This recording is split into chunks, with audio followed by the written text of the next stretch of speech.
Good evening, everybody. This is Robin with another edition of Horror Pop After Midnight. And my guests tonight are filmmakers Christopher Carter, Jessica Morgan.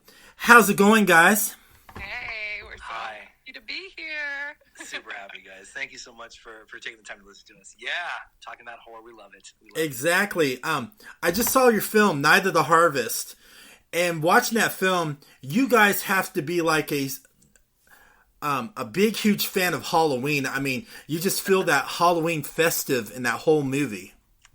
Yes, thank you. Yeah, we're huge Halloween fans. Yeah, we absolutely are. Our house, unfortunately, or fortunately, depending on how you see it, always has a jack-o'-lantern up, always has some of the, the faux leaves you get from Michael's, and we are huge Halloween fans, absolutely. Yeah. Yeah, you guys got to check out Halloween out in the Midwest with the Four Seasons. The legit stuff, man. Yeah, California, you're lucky if the leaves change color. You're like, oh, that's kind of cool. But no, we need to experience it for real, I think. I think it'd be so cool.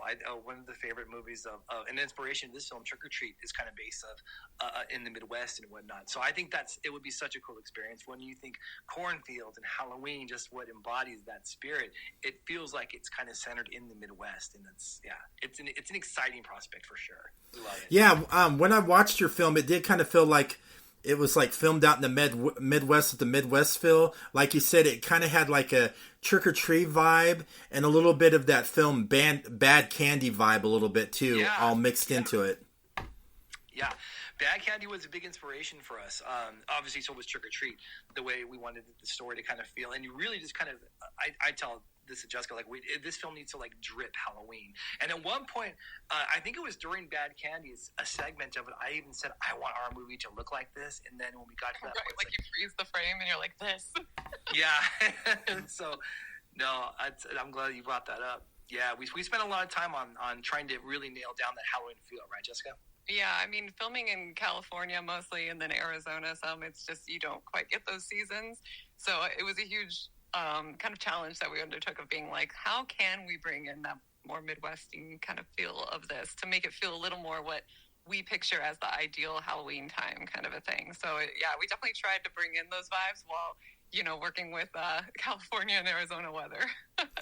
That's pretty wild. Now in the film, there's some stuff about some like some ancient rituals in the film. So before you guys, wrote the script and filmed it, did you guys do a lot of research on rituals and got old ritual type of books to make it authentic? Yeah, that was part of it. And honestly, the inspiration from the script initially came from Halloween 3, Season of the Witch, where the big bad is kind of talking towards the end about what Halloween was and Samhain at that point, and how it was a dark holiday. And of course, we've traditionally heard that the veil between the living and the dead is thinnest on Halloween, and this, that, and the other. And it's very commercialized. We wanted to take it back. So in our research for that, we kind of went into what Halloween, or where the idea of Halloween started. And just like in that film, as you peel the onion, it gets very dark very fast. And so we wanted to play with that idea, whereas if you had to maintain a belief that was staked in this ancient and ritualistic past, but carried it through generations to what would be current day Halloween, how would that look? How would it feel? How would that have to appear hidden in plain daylight, for lack of a better explanation? But we did a fair amount of research and the Celtic holiday. Origins, yeah, exactly. Celtic, and then even kind of Northern European stuff. So at some point we kind of got into even runic sort of things and what that is, the history of those. And so we bring in kind of these weird totems at times and stuff to kind of represent different things that are going on. We try to be pretty secretive and interpretive about it, but there's a lot of research that went into trying to bring on that. It's creepy, right? Anything from old times like that, it's just there's a magic and a creepiness to it, and we just knew that would work so well for the film. Yeah, those witch totems, you must have did a homage to the Blair Witch Project. It kind of reminded me a little about the Blair Witch Project. We were the whole time we were just anything except the exact Blair Witch, the symbol, that symbol, we had to be gotta stay away from it. Every time we made one and we were it looks a little too close to it, we were no, we have to throw it away. Yeah. It is. They killed it, you know what I mean? As soon as we started making ours, we were There's a reason they're the best, you know. It's funny. It's like the line that you walk from inspiration, how you can build upon that for your own film. Like, yeah, we started out like, okay, we liked what Blair Witch did, but how can we make first of all, not copy it, and the second thing, how can we make that more distinct, more ours, different, but yet similar to where people would think that, oh, this is a ritualistic piece and whatnot. And all credit goes to Jessica as being an actor and co-director, was also in charge of like props. And as an independent filmmaker, like I'm sure the people you speak to, it's like you wear a ton of hats during production. So, you know, that was part of it. But I give full credit to her in creating that look. And as you know, if you've seen the movie, the pieces sometimes are big and diverse. And it's like, well, in addition to acting and directing, guess what? Now you have to put this together, you know, for the production.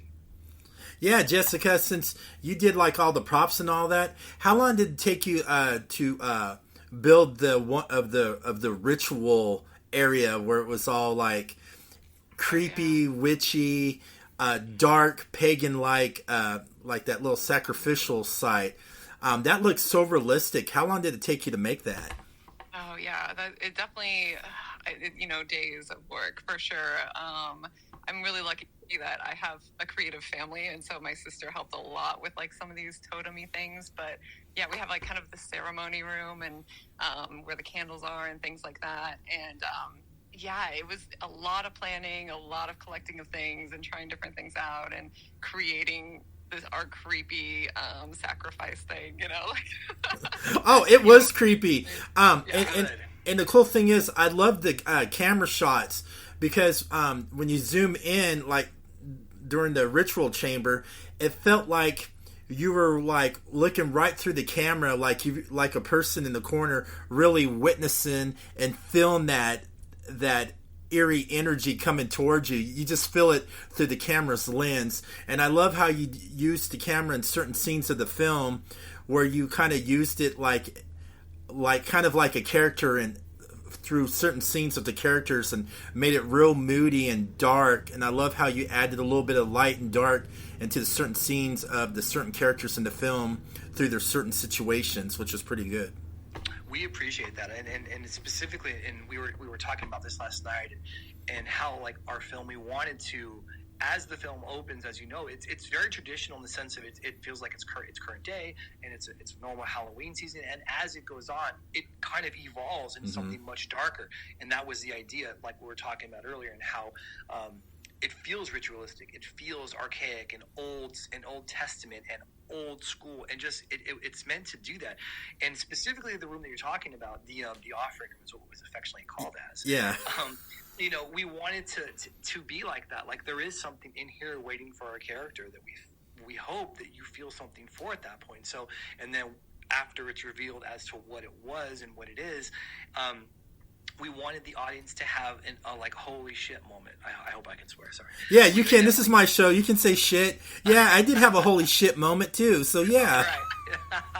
We definitely wanted the audience to have a holy shit moment in that. And you know, I'm very proud of the way it looked and the way. And honestly, in that skeleton, it's funny. The offering. Jessica and I made that in the porch of our small apartment. It really goes to show, like, if you want to do something, you have a vision for it, you can.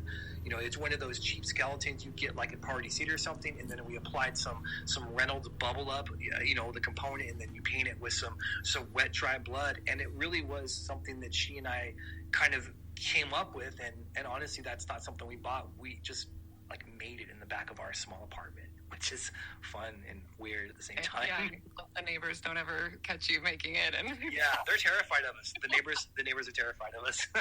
Oh, that's crazy! I would love to be your neighbors because I'm just as demented and crazy. You guys would get tired of me going, oh look, there's Robin next door. I wonder what he's doing. I wonder if he's going to stalk us or not. never get old. We'll love it. Yeah. Now, let's talk about the scarecrow mask and the costume. Sure. I want to say whoever did that pretty good. It looks so realistic. It kind of reminded me of Professor Crane's Scarecrow from the Batman Dark Knight comics. It felt like that Scarecrow came out of the Dark Batman comics onto the small screen. I mean, that was just whoever did that just was phenomenal with that. So Grim Stitch Factory, I've been a fan of his for probably about 4 years now, and I've been looking for a reason to get one of these masks, and just obviously this Halloween mask would kind of fit right into it. He does wonderful work. But that's a two-part answer. Jessica was, again, also in charge of costuming. Okay. So outside of the mask, she did everything else involved for. I mean, the mask makes it. Like, the mask is, you know what I mean, the most of the work. So it's like after that, you're just getting old clothes and kind of painting them to look dirty and distorted, you know, making them look kind of wild. But yeah, the mask, man. That guy has done work, I think, for Halloween Horror Nights and stuff. So we were just so happy we had an excuse to hit him up to get us to make something for us. Yeah. That mask is cool. I was picturing myself wearing that sucker. Yeah, you'd be surprised. The visibility is pretty good in it. We've all tried it on. That's right.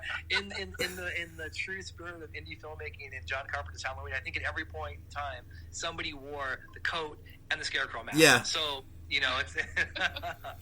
That was pretty wild. Now, let's talk about the visual effects and some of the practical effects and, you know, all that great stuff, man.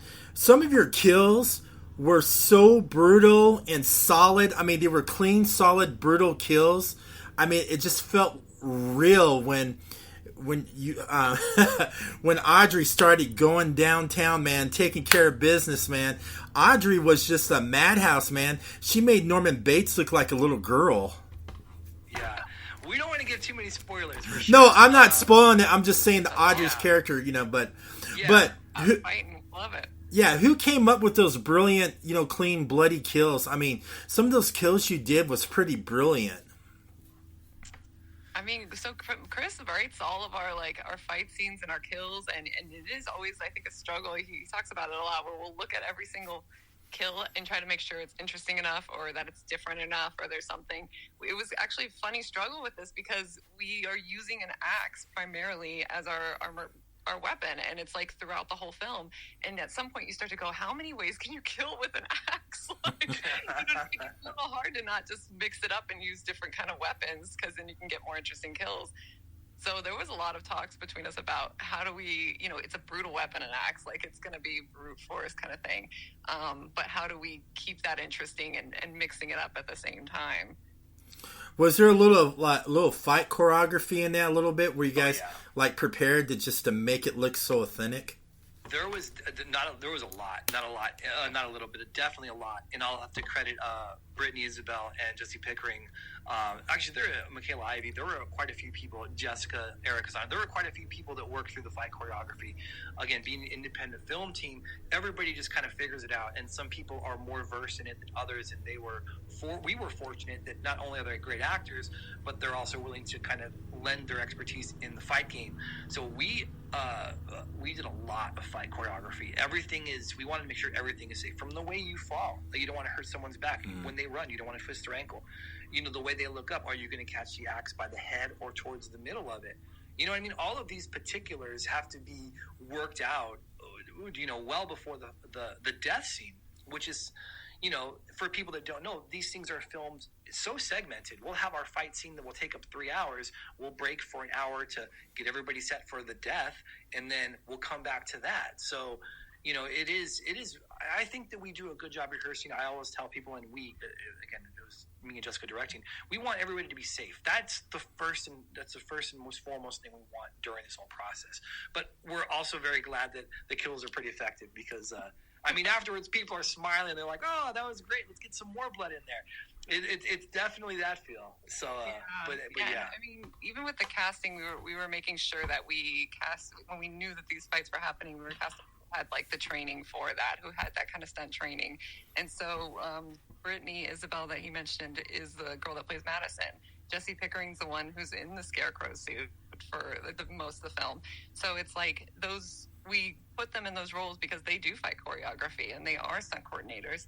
And so especially having Jesse, who's like the scarecrow, it's funny, when he wasn't in a scene, he was always there on set being like, okay, like how can this be more realistic? You know, can we swing this a little differently or try this and stuff? So definitely big collaboration, but stunts, yeah, we made sure to take a ton of time with the fights. We knew how important they were, so we worked them a lot. How much blood did you use in the film? There was a large amount of blood. buy blood by the gallons, I swear.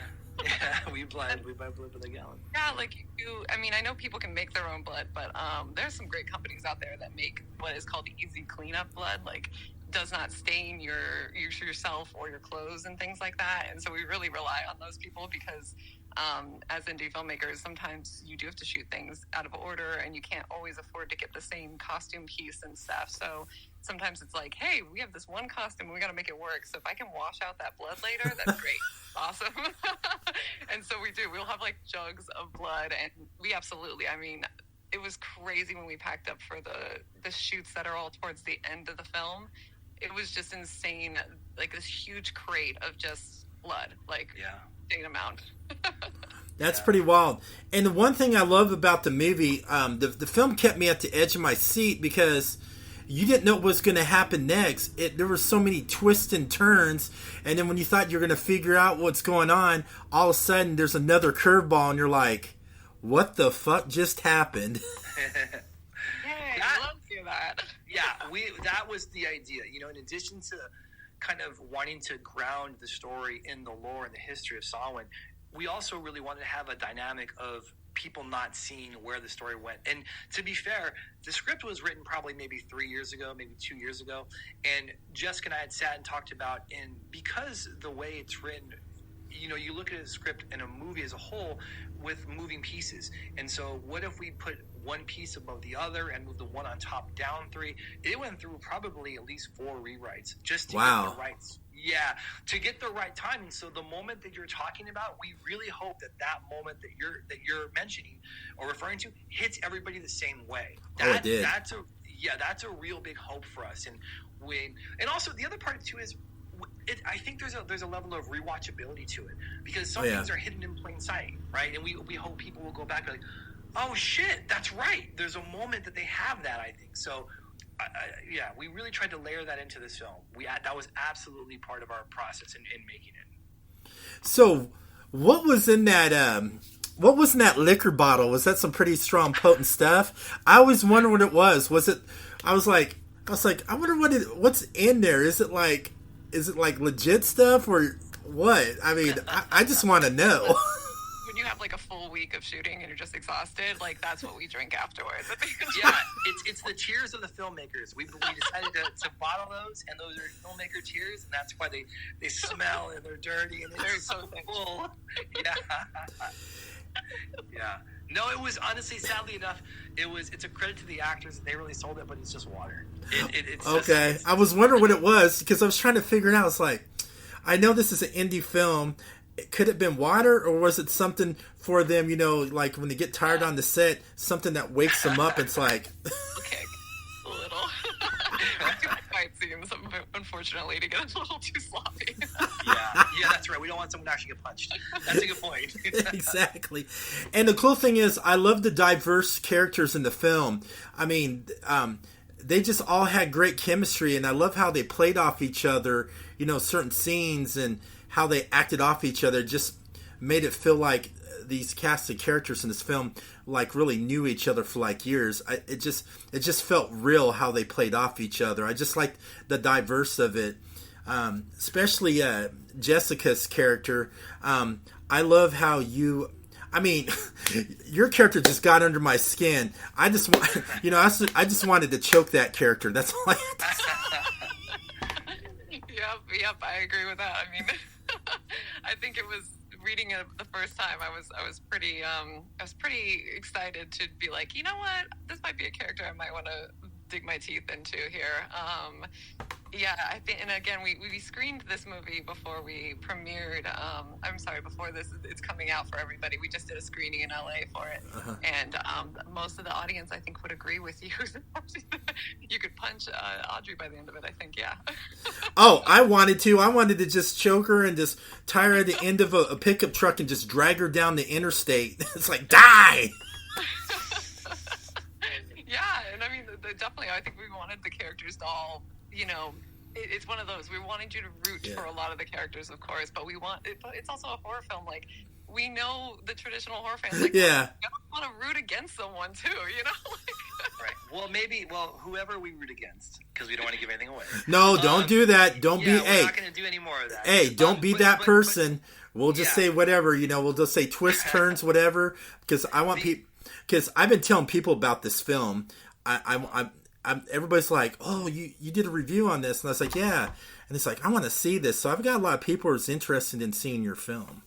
Well, that's very helpful. That's awesome. We appreciate that and the love. And it's we're going to talk about it more, but it really is a labor of love. I just want to say that when you made a comment about the actors kind of feeling like a certain camaraderie, and that's true because, the side note to this story is because, again, indie filmmakers, a lot of these people we went to college with. Mm-hmm. So we were fortunate enough to meet through Universal Studios, which myself and one of the actors had met at that point. Actually, two of them. Jessica went to college with a few of the other actors involved. Nice. So we're friends outside of the film game. So they're excited for us. We're excited for them. And so that friendship that you kind of see on camera, it's real. And so we'll talk during rehearsals. There's a little fun gamesmanship during that process, and they're great. They're absolutely great, and that's why we talk about Mike Flanagan having his Flaniverse and whatnot, mm-hmm. and directors tend to work with the same actors because more than anything, making a film it's hard, right? So the least thing it is, you just want to be with people that you have a good time with and that you can trust and that will take care of you and you'll take care of them. And I think that our core of actors that you see in this film, they've been with us for a few years. They've been in our previous projects, and they'll be in the one that we're shooting starting on Friday. So, ooh! But is this another horror film? Oh yeah, that's kind of our wheelhouse. I'm gonna go for a comedy though more, just because this one went a little too dark for us. So. Oh, hey, I want to tell you something. Now you have my attention. Now you got me curious. Now. Thank you. Yeah. That's just pretty wild. You're coming off another horror film. That's great.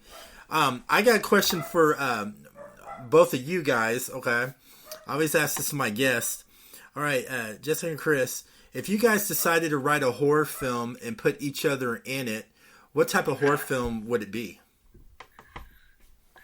Go ahead, Chris. All right, so if I were to write another horror film, and if I were to put Jessica in it again, I would. I'd make it like John Wick. I'm a big fan of the Purge series.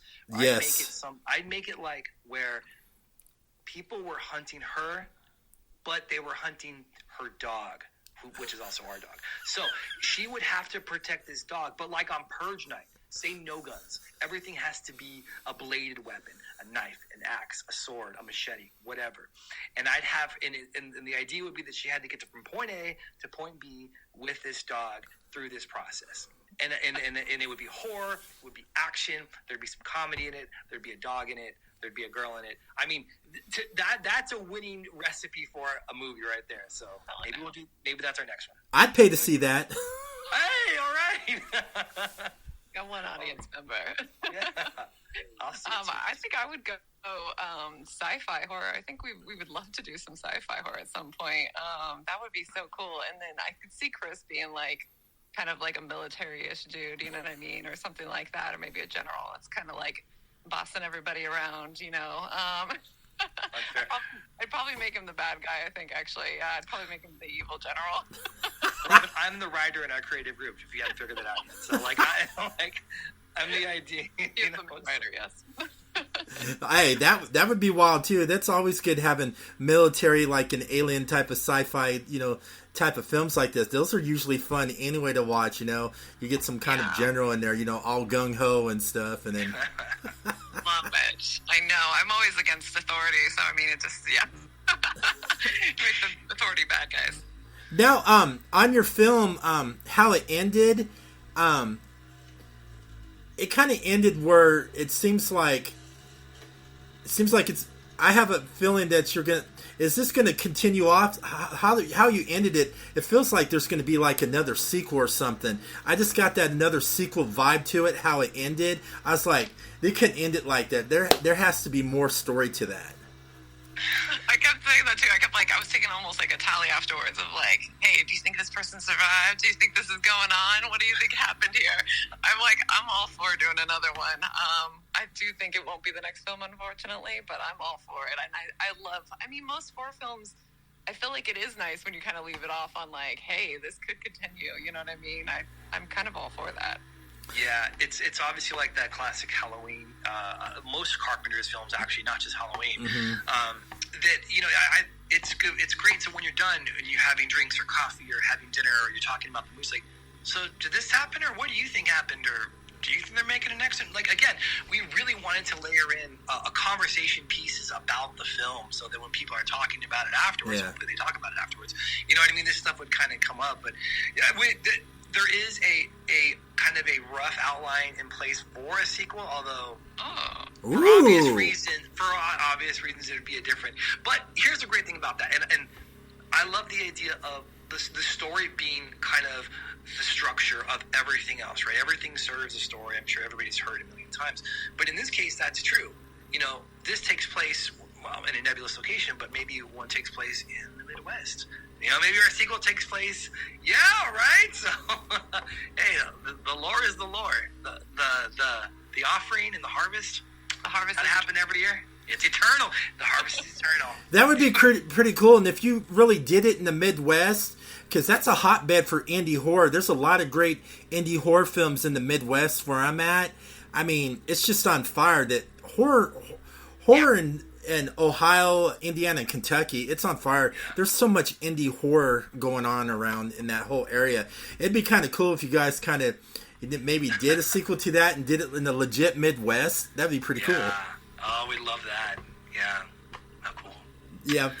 Yeah, find some cool place and stuff. Now, let's talk about a little bit about the music score. Who did that? So our original, again, it's the indie filmmaking game. Our dog has a friend, and we became friends with the owners during COVID. They have a son who graduated from, I believe it's UCLA's film school. Okay. I believe it's that, and as a composer. Music school. So, yeah, I'm sorry, UCLA's music school. Yeah. And you know, he showed interest in wanting to work with us, and we love the idea of working with new people. And so Paul actually scored almost the entire thing. Like in a short time. Like, it's hard to score a movie. I would score the movies before he did on the ones we did prior. It's a long process. It's painstaking. It's hard. It's, you know, you live on caffeine.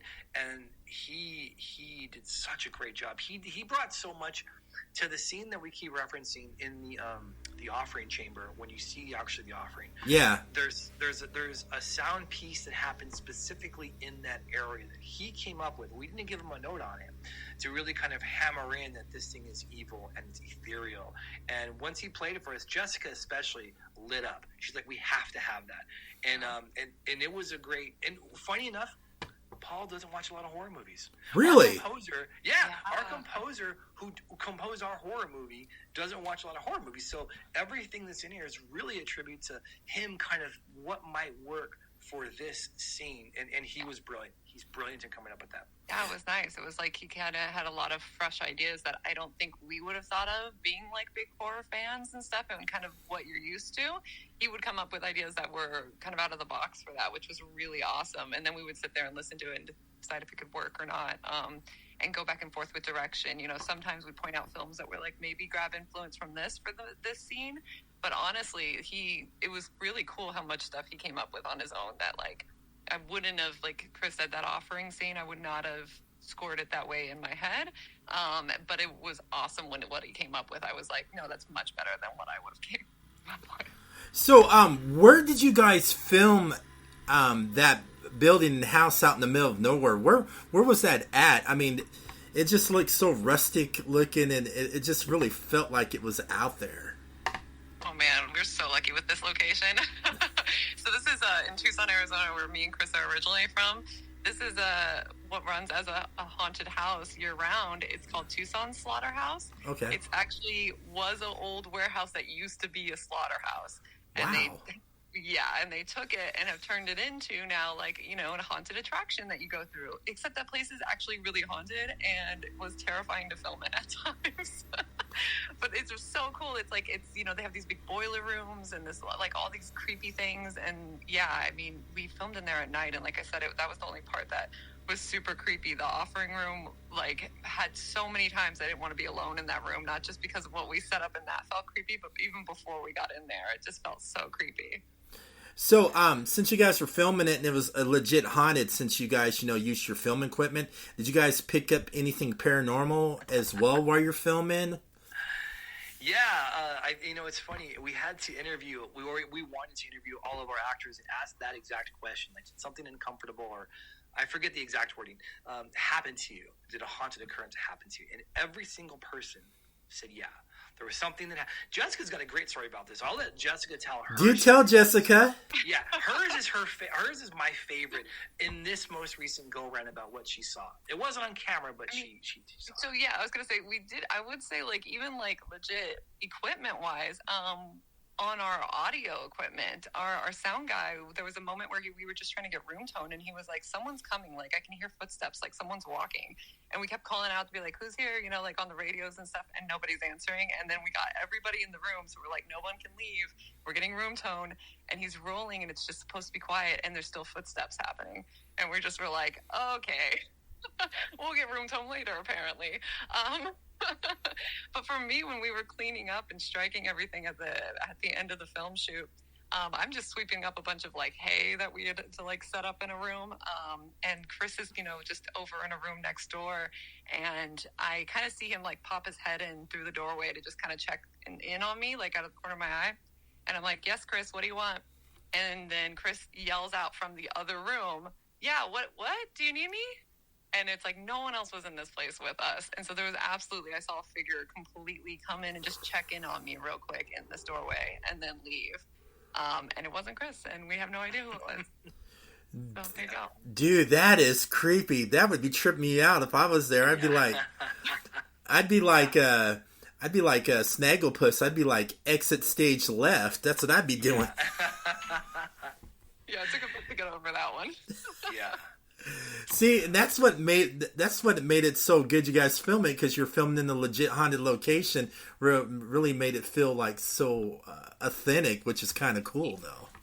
Yeah, at every point, all I think that came through. It was just like, ooh. Yeah, and it got continually worse. There are stories about the production that affected production. Like, some of our props went missing. Wow. And then I'm dead serious too. Like, the next day in the exact place we thought we had left them, Yeah, this was a big deal of production. So, like, that, it got worse as it went, and I think everybody felt it. But just to credit to Slaughterhouse, I just wanted to shout out to them. They've been fantastic to us in our movie career because you've seen it. It's a great location, and part of, unfortunately, the filmmaking game here in LA, to rent a location like that would have been thousands of dollars. We don't have. Jessica and I paid for everything out of our own pockets in this case. So the owner and his family have been extremely generous to us in our careers as filmmakers, and they said, "Yeah, come on down. You can." It is in Tucson, so we had to figure out a way to get to LA to Tucson, which is about 8 hours. And I think the average temperature at this time of year is 110 degrees in Tucson. But if you can make it, we'd love to have you. And that really saved our production, because that was about, I think it's let's just call it a 100-page script. I think maybe 40 or 50 pages was filmed at Slaughterhouse. So it would have been an untenable expense had we filmed in LA. So yeah, it would never have been made if it weren't for those people, very generous people. So that's good, because you guys, like you said, you guys have to take it out of your pocket. I mean, to make this film, you guys really put your blood, sweat, and tears into these films. I respect indie filmmakers because they have to do a lot of hard work and all that. So, in your film, was there any scenes that you couldn't put in that you wanted to be part of the film? Yeah, that's a good question, Chris. Yeah, I feel like you had one at least that we. Yeah, it's the death scenes, because those are very expensive, and there's one in particular where I really wanted to cut someone in half, and we're gonna do it in this next one. We're gonna do it in the next one we're making. It's already been written in the script, but there was a scene. It didn't make it into the movie, but on paper it was written that somebody would be strung up, and then the axe would have been cleave them in half from the midsection, and as they would have been strung up, you would have seen their guts and their entrails fall out. Ooh. You know, we really wanted to lean into the gore in this film, but it just became too expensive, and you know, it's just us, and so that was one that I really wanted to get in that actually just didn't make it. I think I like what we did with it, but if we would have been able to do that, it still breaks my heart just a little bit, knowing that we could have got that one, but we were just a little bit off. Yeah, and I feel like we would do more creature features too if we had a little bit more of a budget. I think we're big fans of those, but it's like coming Werewolves, full, aliens, like that's an expense to you know, undertake. Yeah. If you like creature features, there's a film you guys need to check out. It's on Shudder, and it's by good friends of mine. They're like a second family to me. They do a lot of indie horror films. The Addams Family, you know, William and Toby Poser. I'm pretty good friends with them, and all of their movies are just brilliant. And the one you need to check out that just came out of theirs, it's kind of like a creature feature, plays like a homage to it. It's called Hellhole. You guys need to check that out. I've heard of that, actually. It's funny. Some of the people that we were talking to, they mentioned Hellhole specifically, and I remember the Addams Family. I'm like, really? Yeah, it's a husband and wife and their kids too. Yeah, right? Lulu and Zelda. Yeah. Their trailer looks fantastic. The review they got on IGN, because I know exactly what you're talking about. By the way, they look great. If you can pass on a message, say we're big fans. Say Cartering Films likes the Addams Family. We like what they're doing. I definitely will. And the cool thing about them, they self-taught themselves, like editing, filmmaking. They do their own music because you know William, he's a phenomenal musician and plays guitar, and his daughter. They're just all talented. So all their films they do it all themselves, and like you guys, they use like the same, you know, people in their films too, and they always put themselves in the films too as the characters, which is quite clever. But yeah, the Addams Family's on fire, man. Yeah, what they did, it got a great reviews, and I think once we settle down during spooky season, we'll definitely check that out. It was actually on my radar. It's funny you say that. That's really cool. Yeah, I think it's like all gory too and stuff or something I saw with it. It's culty, right? It's like yeah, it is. Right? And then another great one. If you're gonna watch that, you also have to check out their other one, The Deeper You Dig. That's a good one too. I've never heard of that one. Is it okay? Yeah. Well, all right. I love patience. I know. I'm just a horror nut. I mean, I like other genre films. I mean, I love my sci-fi and action films too, you know, besides horror, but you know, I like it all. So, before, since you guys, you know, did a screening in LA, and it's getting ready to come out, did you guys ever thought about, showing the film at film festivals before, or was it just a screening and then just straight on? I mean, yeah, I think we did think about festivals a lot. They can be expensive is another thing. Like applying to them can really cost a good amount. And then I think we probably just got a little impatient. We were like, we want this to come out by October. Like we want it to be like available for Halloween season. And we just kind of were like, oh, do we have the time to do the film festival circuit and make it in and everything? Or do we just be like, let's just like get the distribution and get it out there kind of a thing. I mean, we would love to do more film festivals. We've done it with like short films before, but not with a feature film. And yeah, we talked about it a bit, but we did forego it, unfortunately, this time.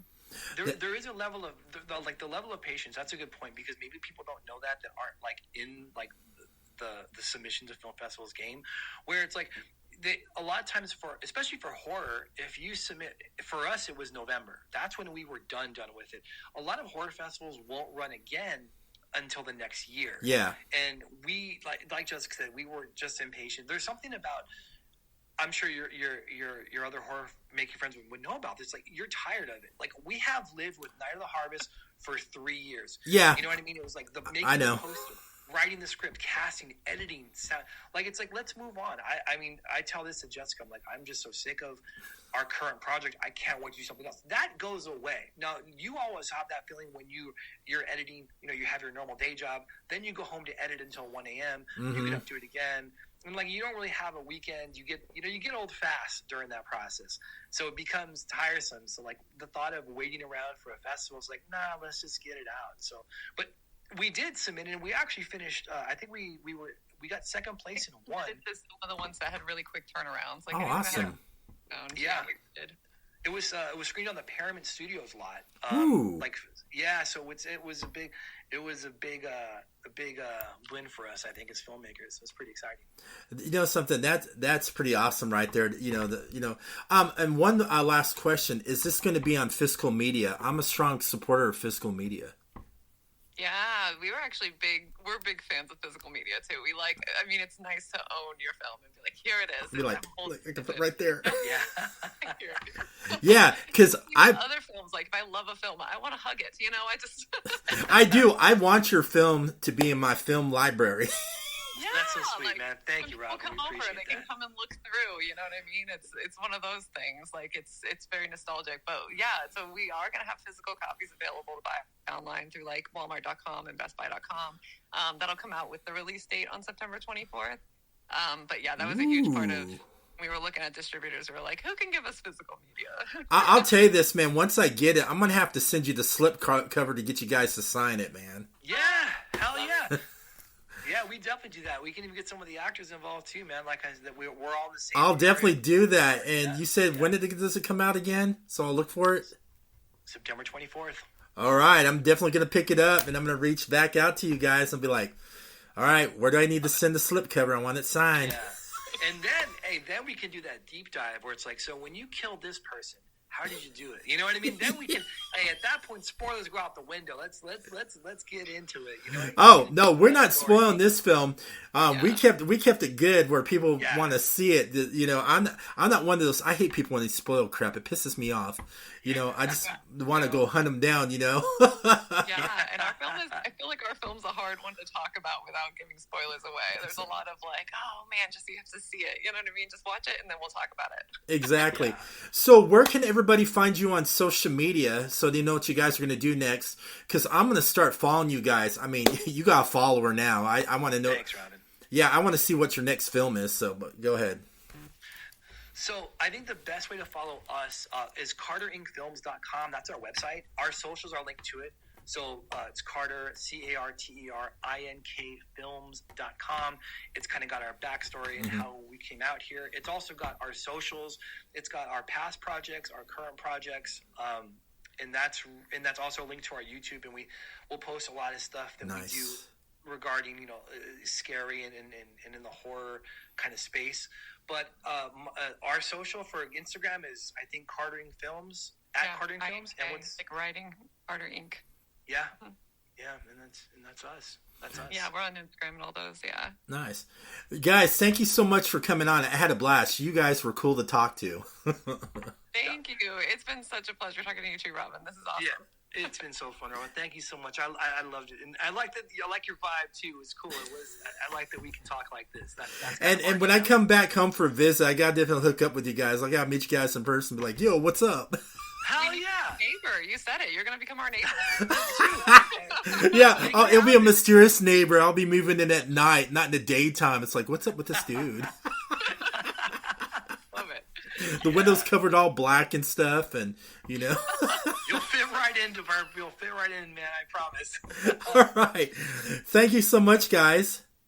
Thank you, Robin. Take care. And everybody, thank you for listening to Horror Pop After Midnight. Have